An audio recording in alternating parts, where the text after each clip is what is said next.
Bonjour les épicurieux. Imaginez que vous puissiez transformer votre existence en comprenant enfin comment évoluer en tant qu'être humain, en utilisant pleinement votre intelligence pour vous libérer des limitations que vous vous imposez. Aujourd'hui, je vous propose 8 conseils puissants pour vivre à votre façon en alignant votre expérience intérieure avec la réalité que vous souhaitez créer. Et surtout, restez bien jusqu'au bout, je vous ai gardé le meilleur conseil pour la fin. Passons tout de suite au premier conseil, qui consiste à réaliser que l'être humain est bien plus qu'une simple accumulation de pensées et d'émotions. Lorsque vous entendez le mot « humain », il est souvent associé à des limitations, à une fragilité, à des souffrances. Pourtant, regardez autour de vous. Même un ver de terre ou un insecte mène une vie de façon simple, sans le cirque constant que nous nous imposons à nos propres processus. Ce qui nous rend uniques, c'est cette capacité neurologique exceptionnelle qui nous permet de ressentir, de penser, d'éprouver des émotions intenses. Mais cette intelligence que l'on pourrait comparer au gadget le plus sophistiqué de la planète ne peut donner de bons résultats que si vous apprenez à l'utiliser correctement. Il vous faut donc, avant toute chose, lire le mode d'emploi de votre esprit, comprendre qu'il ne fait qu'additionner et multiplier ce sur quoi vous vous concentrez, et que vous êtes responsable de choisir la direction de vos pensées. Le deuxième conseil est de reconnaître que la véritable souffrance ne vient pas de l'extérieur, mais de l'intérieur. Regardez autour de vous, qu'il s'agisse de la pauvreté, des impôts ou de l'injustice. Toutes ces difficultés extérieures ne sont que des déclencheurs. La douleur réelle, celle qui vous empêche de vivre sereinement, provient de votre propre processus psychologique. Vous êtes souvent votre pire ennemi, car vous amplifiez vos souffrances par des pensées répétitives et des émotions incontrôlées. Pour illustrer cela, imaginez que vous êtes sur un banc, dans un parc, et qu'une légère brise vous chatouille le visage. Selon votre état d'esprit, cette sensation peut être perçue comme un doux rappel de la vie, ou comme une irritation qui vous dérange. La clé est de comprendre que ce qui se passe en vous est le résultat de votre manière de penser et de ressentir, et non d'un défaut inhérent à la vie. Ainsi, apprenez à prendre du recul et à observer vos émotions plutôt que de les laisser vous dominer. Le troisième conseil est d'accepter que la vie en tant que phénomène n'est ni souffrance ni joie par essence. Elle est simplement là, et c'est vous qui lui donnez une valeur. Imaginez que vous surfez sur une vague, parfois elle vous porte avec grâce et vous fait ressentir une extase inoubliable,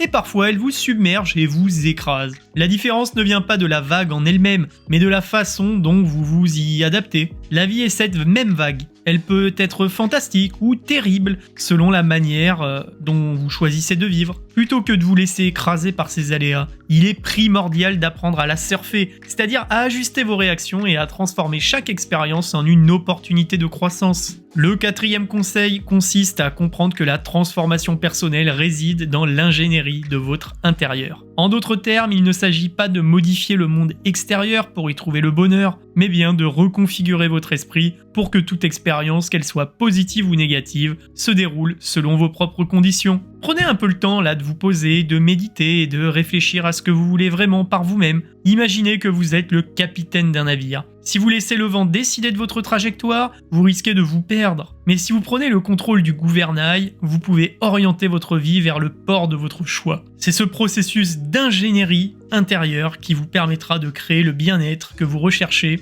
en vous affranchissant des souffrances imposées par des réactions automatiques. Le cinquième conseil, quant à lui, est de vous libérer de l'idée que votre bien-être dépend des facteurs extérieurs. Que vous soyez riche, pauvre, marié, célibataire, éduqué ou non, vous trouverez toujours des sources de souffrance si vous laissez votre esprit se laisser influencer par l'extérieur. La réalité, c'est que le confort matériel et les commodités, même les plus incroyables, ne remplacent jamais une paix intérieure authentique. Pensez-y, même si les empereurs d'antan, malgré leur richesse et leur pouvoir, ils ne pouvaient pas toujours échapper aux tourments de l'âme. Votre véritable bonheur doit venir de l'intérieur, de votre capacité à créer une harmonie entre vos pensées, vos émotions et vos sensations. Prenez donc le temps de cultiver cette paix intérieure en vous concentrant sur ce qui importe vraiment, la qualité de votre expérience personnelle. Le sixième conseil est de réaliser que toute l'expérience humaine, qu'elle soit douloureuse ou extatique, naît en vous. Peu importe ce qui se passe à l'extérieur, la manière dont vous le vivez dépend entièrement de votre propre perception. Vous avez le pouvoir de choisir comment interpréter chaque événement. Par exemple, si vous traversez une période difficile, demandez-vous si vous souhaitez en faire un fardeau ou bien en tirer des enseignements qui vous aideront à grandir. Cette capacité de transformation interne est la clé pour ne plus être à la merci des aléas extérieurs. En vous concentrant sur la qualité de votre vie intérieure, vous pouvez réorienter votre expérience pour qu'elle reflète vos désirs, et non les caprices du destin. Le 7e conseil vous invite à utiliser votre intelligence, ce super ordinateur qu'est votre cerveau, de manière consciente et délibérée. On vous a offert une machine exceptionnelle, mais force est de constater que peu d'entre nous ont pris le temps de comprendre son mode d'emploi. La plupart avancent maladroitement, sans savoir comment tirer profit de toutes les ressources à leur disposition. C'est pourquoi il est crucial de vous former à l'ingénierie intérieure, d'apprendre à utiliser vos facultés de réflexion, d'analyse et de création pour transformer vos idées en actions concrètes. En développant une meilleure compréhension de votre fonctionnement neurologique, vous pourrez optimiser vos réactions et améliorer significativement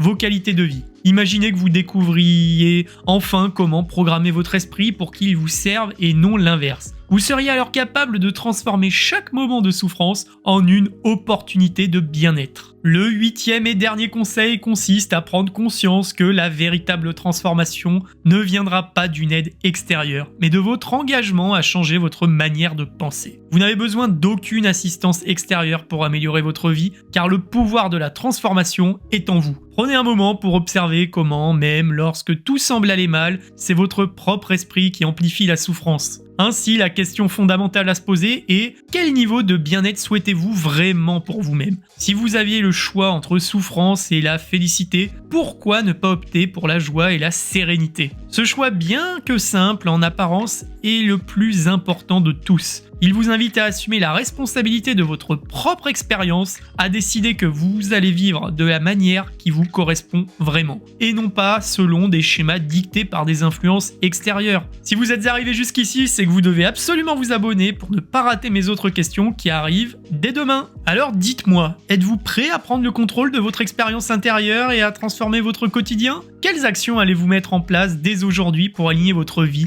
avec le bien-être que vous méritez vraiment? Je serais curieux de lire vos commentaires, alors n'hésitez surtout pas. Mais surtout, restez curieux, restez engagés et souvenez-vous, le pouvoir de transformer votre vie est déjà en vous. Je vous dis à demain!